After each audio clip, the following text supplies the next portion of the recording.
ಸ್ನಾನವ ಮಾಡಿರೋ ಜ್ಞಾನ ತೀರ್ಥದಲ್ಲಿ ಸ್ನಾನವ ಮಾಡಿರೋ ಮಾನವರೆಲ್ಲ ಮೌನದೊಳಗೆ ನಿಂದು ಸ್ನಾನವ ಮಾಡಿರೋ ಜ್ಞಾನ ತೀರ್ಥದಲ್ಲಿ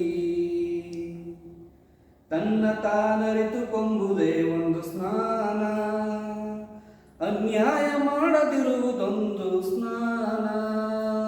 ತನ್ನ ತಾನರಿತುಕೊಂಬುದೇ ಒಂದು ಸ್ನಾನ, ಅನ್ಯಾಯ ಮಾಡದಿರುವುದೊಂದು ಸ್ನಾನ. ಅನ್ನದಾನವ ಮಾಡುವುದೊಂದು ಸ್ನಾನ, ಹರಿ ನಿನ್ನ ಧ್ಯಾನವೇ ನಿತ್ಯ ಗಂಗಾ ಸ್ನಾನ. ಹರಿ ನಿನ್ನ ಧ್ಯಾನವೇ ನಿತ್ಯ ಗಂಗಾ ಸ್ನಾನ. ಸ್ನಾನ ಸ್ನಾನ ಸ್ನಾನವ ಮಾಡಿರೋ ಜ್ಞಾನ ತೀರ್ಥದಲ್ಲಿ ಪರಸತಿಯ